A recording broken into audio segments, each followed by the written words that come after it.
¿Cómo estudiamos y diagnosticamos las epilepsias? Recién Nahuel les adelantó algunas cosas.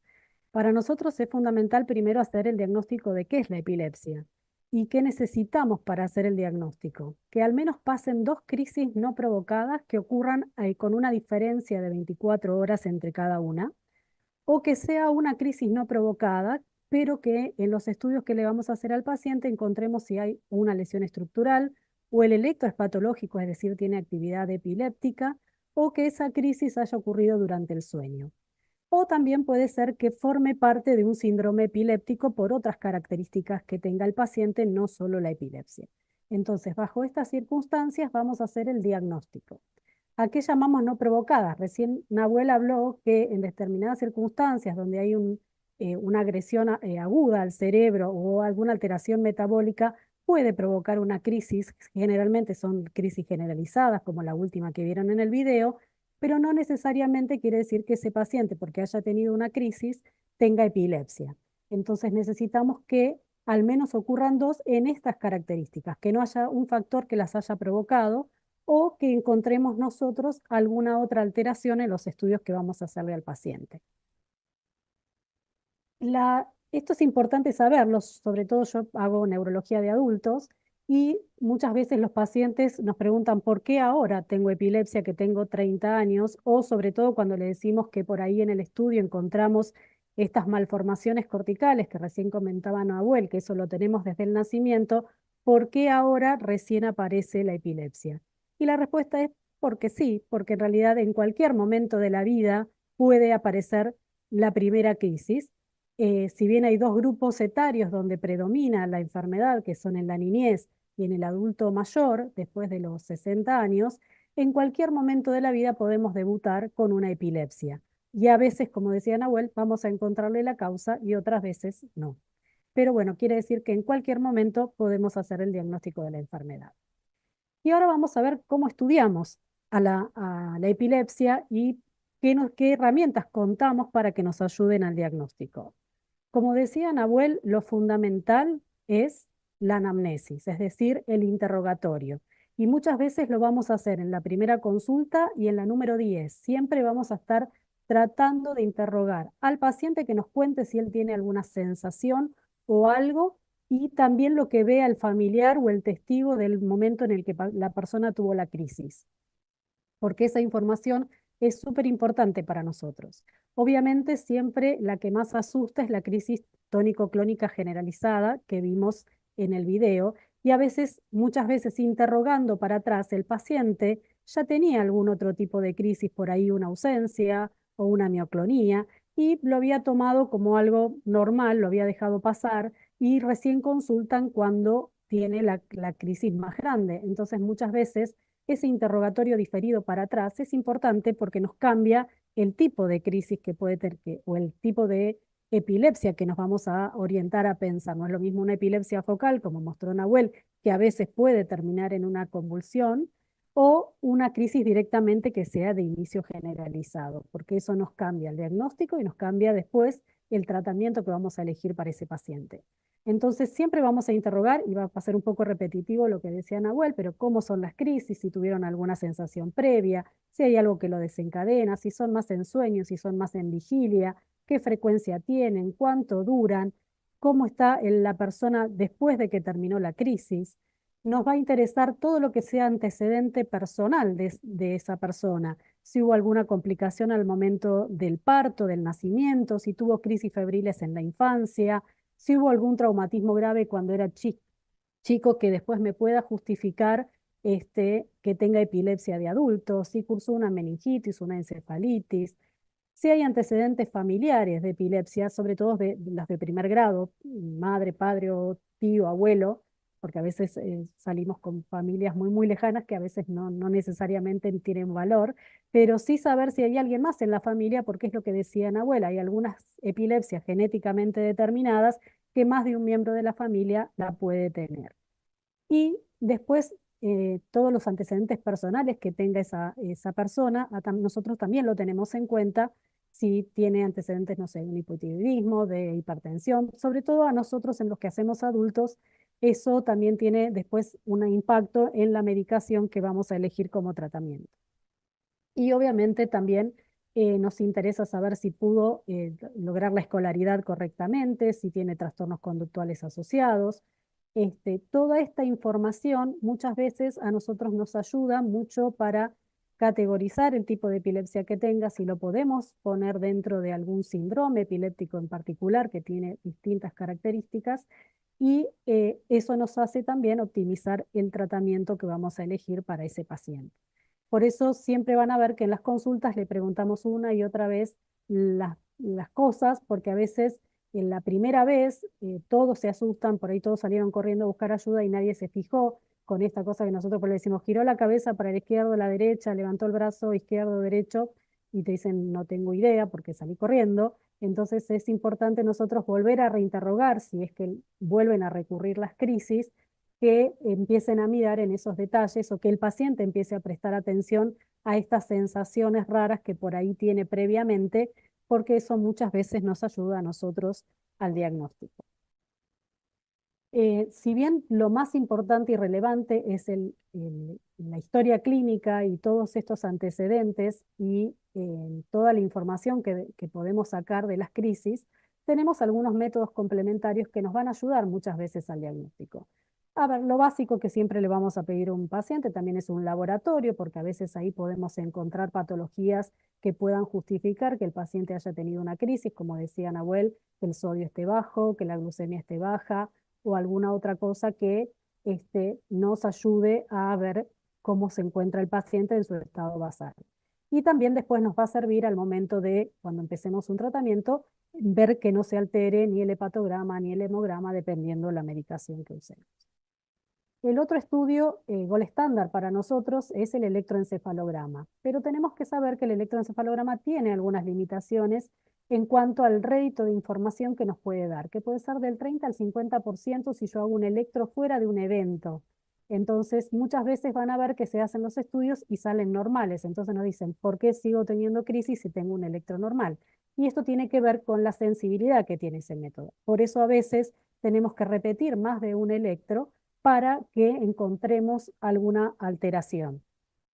Y también tenemos forma nosotros de ir sensibilizando ese electro. A veces el primer electro se hace durante la vigilia, después podemos pedir electros de sueño que pueden ir desde 1 hora hasta 6 horas, y muchas veces requerimos después estudios más complejos y estos continúan siendo normales. Pero bueno, sabemos que nos da información, pero el rédito a veces es menor, sobre todo en adultos, y es un poco más sensible para los chicos. El segundo estudio es que vamos a querer saber si estructuralmente el cerebro tiene alguna lesión o algo que me justifique la epilepsia que presenta el paciente. Entonces, a veces, dependiendo en el lugar donde estemos, a veces podemos contar solamente con una tomografía computada, que es como usa rayos X para hacerlo y es como si fuera una placa mucho más sensible para ver el cerebro, digamos, ver el tejido cerebral y descartar lesiones que puedan justificar las crisis. Y después, probablemente, en la evolución del estudio del paciente con epilepsia, vamos a tratar de que se pueda hacer una resonancia. Que la resonancia es como si fueran imanes gigantes que también capturan la imagen estructural del cerebro y nos permite a veces ver de cositas o detalles más pequeños que a veces en la tomografía se pueden pasar por alto. Por ejemplo, una esclerosis del hipocampo, como decía Nahuel recién, es esta, fíjense que ahí la flechita está marcando un brillo, una estructura muy chiquitita, que muchas veces eso por ahí en otros estudios de menor calidad no se verían y sí las podemos encontrar en la resonancia. ¿Qué pasa si a veces yo con la anamnesis, en la descripción de las crisis del paciente, con una imagen, un electro, ya puedo hacer el diagnóstico, confirmarlo con esos estudios y por ahí puede que no necesite ningún estudio más para ese paciente? Pero ¿qué pasa si a veces pueden pasar estos eventos que también contaba Nahuel, que puedan pasarse de noche y no nos queden claro si es un trastorno del sueño o es una crisis, o estos eventos que tienen que ver más con la conducta, que parecen crisis pero no lo son? Entonces yo a veces voy a necesitar un estudio más complejo, que es el video EG. Esto va a requerir que el paciente esté internado, como ven en el dibujito, va a estar conectado todo el tiempo un electroencefalograma, va a haber una cámara que lo va a estar filmando las 24 horas y después nosotros podemos analizar el estudio en una pantalla, vamos a ver clínicamente por el video qué es lo que hace el paciente y qué pasa eléctricamente en el electro en el momento que la persona tiene la crisis. Entonces, en los pacientes que tienen el diagnóstico confirmado de epilepsia, muchas veces nos va a servir para ver la semiología, por esto que les contaba, que a veces los testigos ven el final de la crisis porque la persona estaba sola y a nosotros nos sirve ver si primero hizo esta ruptura de contacto, si hizo algún automatismo y luego hizo por ahí una tónico-clónica bilateral. Entonces, muchas veces el video a nosotros nos permite ver bien cuál fue el primer síntoma que tuvo el paciente y cómo evolucionó esa crisis. Otras veces, en algunos pacientes que tienen epilepsias mucho más complejas o que se llaman encefalopatías epilépticas, donde tienen muchas crisis por día o a veces son muy sutiles, muchas veces el video también nos ayuda para contabilizarlas, sobre todo aquellas crisis nocturnas, que a veces solamente el paciente clínicamente abre los ojos y nada más. A nosotros nos sirve ver eléctricamente, contabilizar cuántas crisis realmente tienen el día, porque eso también nos permite optimizar el tratamiento. Como diagnóstico diferencial, ya recién les comenté algunas cosas. Hay muchos pacientes que tienen epilepsia y también pueden tener otro diagnóstico diferente. Y también nos va a servir sobre todo en aquellos pacientes que vamos a estudiar para ver si son candidatos a evaluar una cirugía de epilepsia. Este estudio puede durar desde 24 horas hasta 5 días, dependiendo la cantidad de crisis que querramos registrar y para cuál fue el objetivo de este estudio. Después tenemos otros estudios que podemos usar para pacientes que tienen epilepsia, sobre todo los que tienen epilepsia refractaria, y son estos candidatos que pensamos que pueden beneficiarse con la cirugía, que va a ser un PET que estudia el metabolismo cerebral, y eso generalmente se hace en estado basal, es decir, lejos de que el paciente tenga una crisis, y vamos a tratar de buscar lugares donde haya menos metabolismo, que indirectamente nos puede indicar que esa sea la zona donde se está comprometida en la epilepsia del paciente. El SPED, que esto mide flujos del cerebro, digamos, la circulación sanguínea que muchas veces durante una crisis se puede aumentar. Entonces acá con este estudio voy a tratar de hacerlo cuando el paciente está teniendo una crisis, inyectarlo, se usan radios marcadores diferentes y voy a tratar de inyectarlo en el momento que está haciendo la crisis porque ahí voy a tener una imagen con hipercaptación, como podemos ver acá en el dibujo, que se ve como más rojo.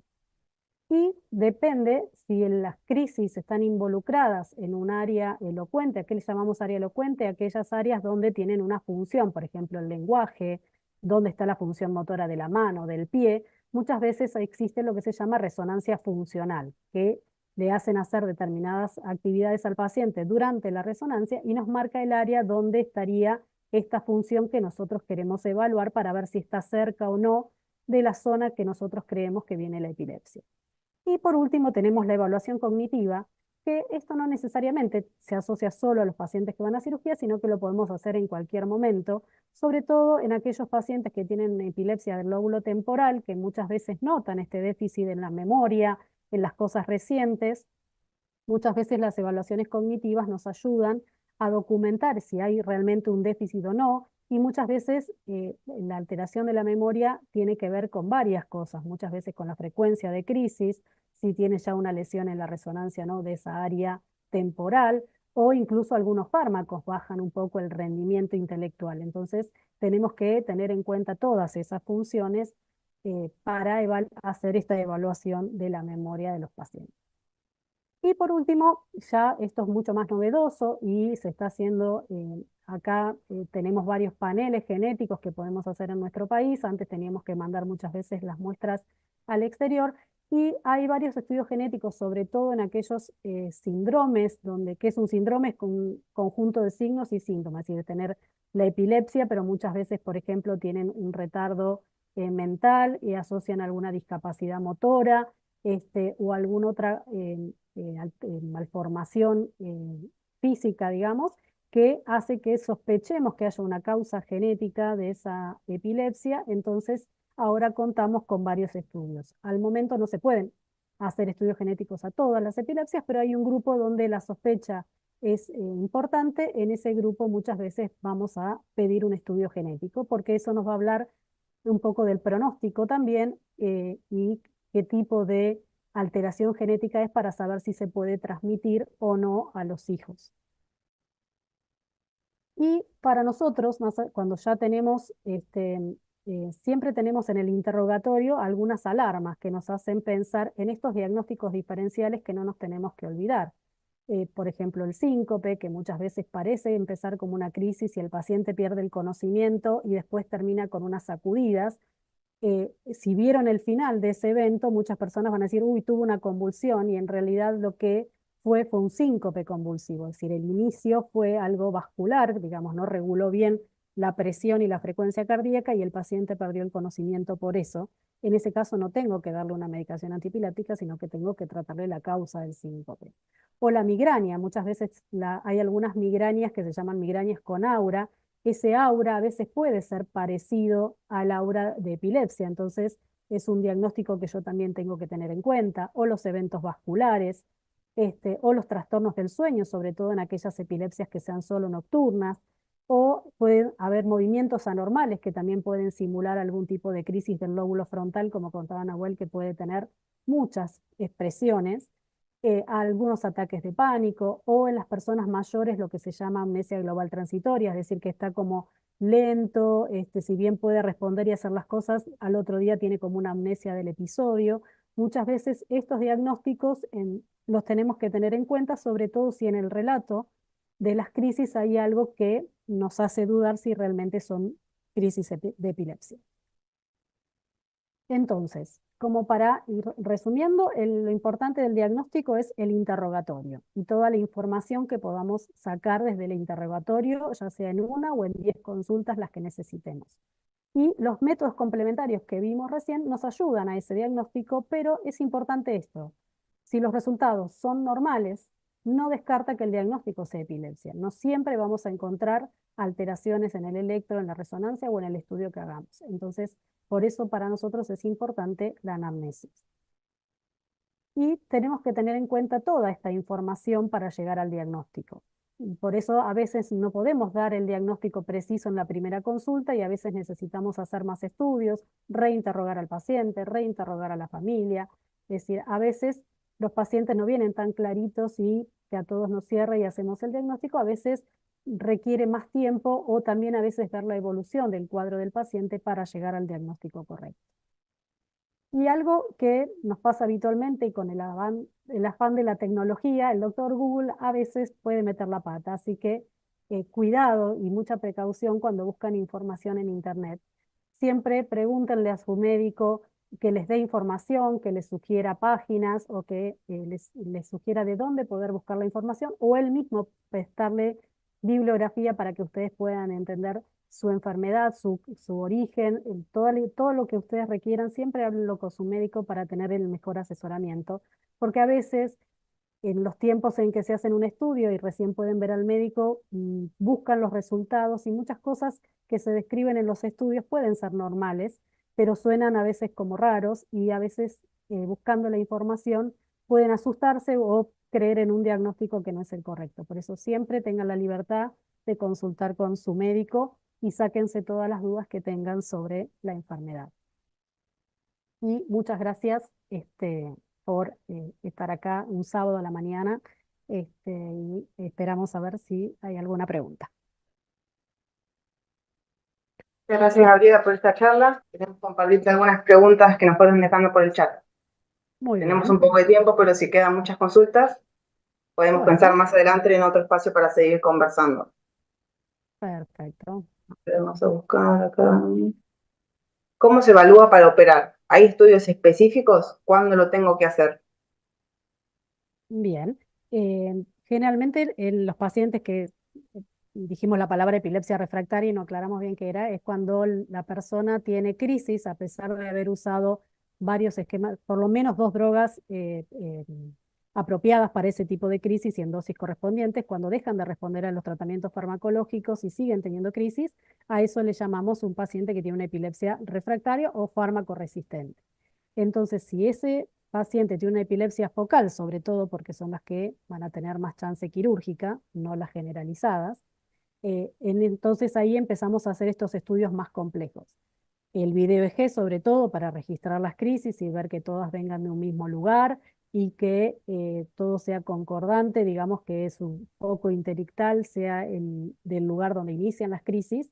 Y vamos a hacer las resonancias, que también las podemos sensibilizar con resonadores más potentes, que por ahí ahora tenemos de 1.5, que es el más clásico, el 3 Tesla, que van a tratar de ayudarnos a ver si encontramos alguna lesión asociada a ese inicio de crisis que tenemos.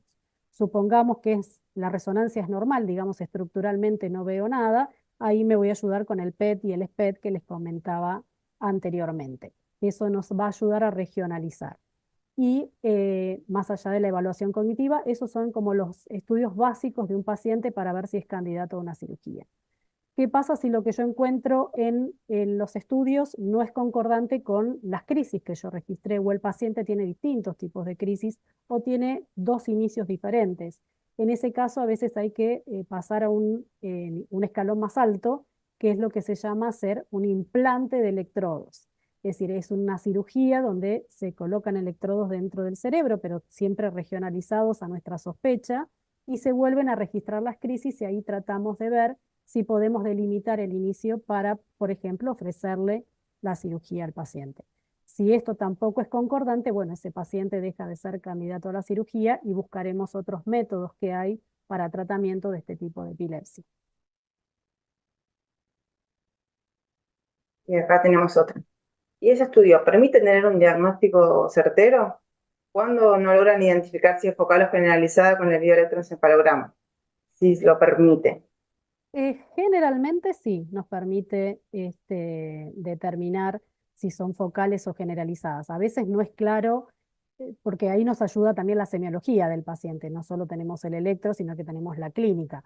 Muchas veces la clínica nos orienta a pensar en una epilepsia focal. Si bien el electro puede que sea bilateral, por ejemplo, que es lo que más comúnmente pasa en algunas epilepsias, sobre todo del lóbulo frontal, que si empiezan en las estructuras más como centrales, esa descarga difunde rápidamente a los dos lados y da la falsa lateralidad de que es bilateral y en realidad clínicamente tenemos algunos síntomas o signos del paciente que nos indica que es focal y puede estar orientada más a un lado. Pero generalmente con el electro y con la clínica podemos muchas veces determinar qué tipo de crisis tiene el paciente. Lo importante es que tenga crisis en el video, porque eso también nos pasa, que no hacer nada. Estás muteada, Flor.